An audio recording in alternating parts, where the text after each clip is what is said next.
राजनीति में इस तरफ से देखा जाए तो सबसे युवा राजनीतिक समाज है, ये अति पिछड़ा समाज में हमारा नवलोक समाज। युवा का मतलब ये होता है कि 2-3 चुनाव के बाद ये सक्रिय भूमिका निभा रहा है,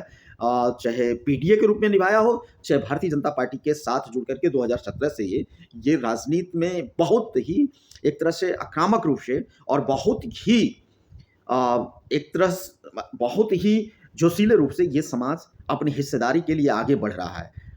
बाकी समाज तो 70 साल से राजनीति में है, उनके हर घर में नेता या विधायक या प्रधान या कुछ न कुछ होते रहे हैं, उनका स्टेबिलिटी हुआ है। लेकिन जो ये अति पिछड़ा समाज का नवलोक समाज है, उसमें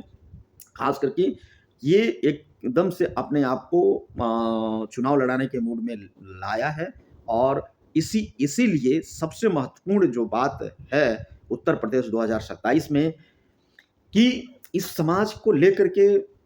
जो सत्ता है, सत्ताधारी पार्टी है, वो भी बहुत एक तरह से इनके लिए जगह स्पेस बनाने का प्रयास कर रही है। और पीडीए की सफलता के बाद अखिलेश यादव जी भी इस समाज को लेकर के इस समय अग्रसर हुए हैं कि इनको मैक्सिमम से मैक्सिमम जगह दिया जाए। तो सबसे बड़ी बात ये होती है कि अगर समाजवादी पार्टी, अब देखिए समाजवादी पार्टी अगर पीडीए का प्रहरी बनकर के काम कर रही है और पीडीए में इस समाज का एक बहुत बड़ा चंक लेके आने का प्रयास कर रही है, तो उसके पास भी, समाजवादी पार्टी के पास भी 10-15 नेता ऐसे हैं जो कभी विधायक, कभी सांसद, कभी मंत्री, कभी कुछ न कुछ पद पर रहे हैं। तो वहाँ भी क्या ये पार्टी, समाजवादी पार्टी भी नए लोगों को जगह स्पेस देगी? ऐसा तो चूँकि अभी चाहे 22 हो चाहे 24 हो, ये दोनों चुनाव में हमने ये देखा है कि उन्हीं लोगों को रिपीट किया है इस पार्टी ने,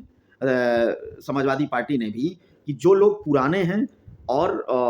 बहुत दिनों से समाजवादी पार्टी के साथ जुड़े हैं। तो समाजवादी पार्टी की तरफ भी रुख हमारे समाज का पॉजिटिव में, हमारे समाज को सहभागिता मिलेगा, वो भी संभवतः नए लोगों को नहीं मिलेगा, ऐसा सस्पेंस है। उसी तरह से भारतीय जनता पार्टी के साथ भी हमारे नए लोगों को जगह नहीं मिलने का चांस प्रबल दिख रहा है।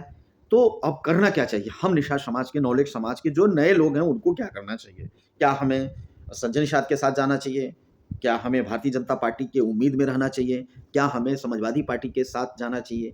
इस धर्म संकट में जो युवा राजनीतिक जो जोश है हमारे समाज का, वो उद्वेलित होकर के रास्ता तलाश रहा है और इसी के कन्फ्यूज़न में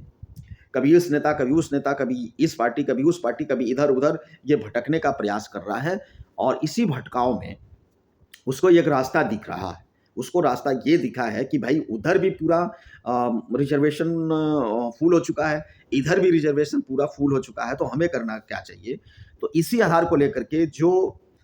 ये युवा जोश वाले जो 2017 से राजनीतिक हुए हैं, राजनीति में अपना स्पेस बनाना चाहते हैं, हमारे समाज के जो नौलोक समाज के लोग हैं, उन लोगों ने एक अवधारणा अपने मन में लाया है कि हम क्यों ना ऐसा करें, जब सामूहिक रूप से कोई व्यक्ति जा करके 10-15 सीटें लेकर के किसी अन्य गैर समाज को दे सकता है, तो हम किसी भी पार्टी के साथ सामूहिक रूप से जा करके एक संगठनात्मक भाव में अगर जाएँगे, चाहे पीडीए के हिस्सा वाले चंक में जुड़ेंगे या भारतीय जनता पार्टी जो सत्ता साथी है, उसके साथ जुड़ने का जब हम प्रयास करेंगे, तो हमको सहयोग मिलेगा। तो इसी तरह से ये जो रुख किया है हमारा समाज, नवलोक समाज ने, ये वो बहुत अच्छा है। ये इसका संगठनात्मक प्रारूप बहुत जल्दी हमारे समाज के जो नवजोश वाले राजनीतिक लोग हुए हैं, ये लोग एक समूह बनाने का कोशिश कर रहे हैं और मुझे लगता है ये सबसे स्वर्णिम अवसर है। ये सबसे उपयोगी समय होगा ये 2-3 महीने के अंदर में, अगर ये जो नए-नए राजनीतिक लोग हैं जिनको आभास हो चुका है कि समाजवादी पार्टी भी हमको टिकट नहीं देगी, भारतीय जनता पार्टी में भी हमको स्पेस नहीं दिख रहा है, तो अगर हमको विधानसभा में जाना है तो हमको एक नवलोक रूपी अवधारणा बना करके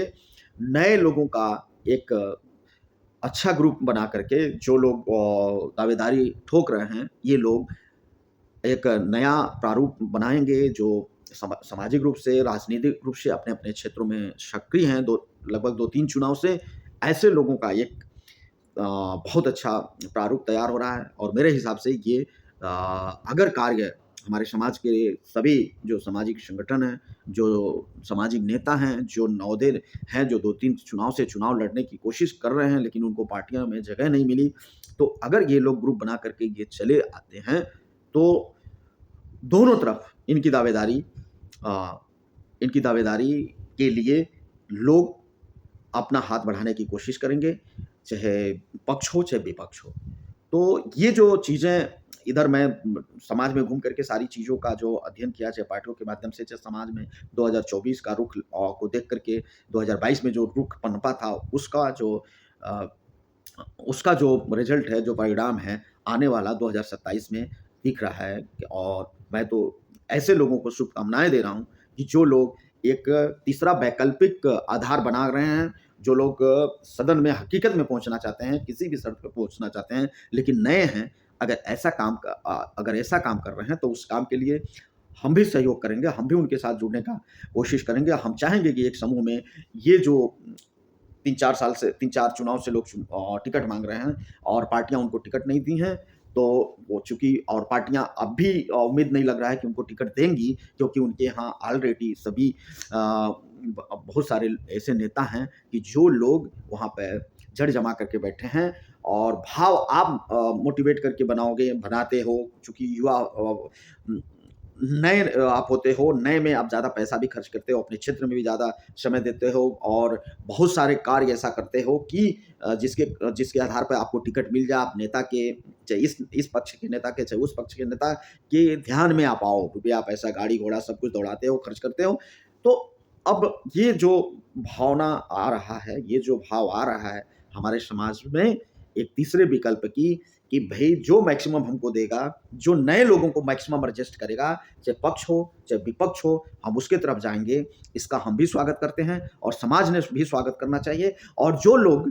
इन पार्टियों में नए हैं और लगे हुए हैं, 3-4 चुनाव से उनको टिकट नहीं मिला है, उनको उनको लगता है कि ये भी साल हमारा बर्बाद ना हो, तो मैं तो उनसे भी निवेदन करूँगा कि आप भी इस महत्वपूर्ण नवलोकीय समूह से जोड़ने का प्रयास कीजिए और जुड़िए। दावे के साथ हम कहते हैं कि सफल होंगे, सफल होंगे। जय निषाद राज।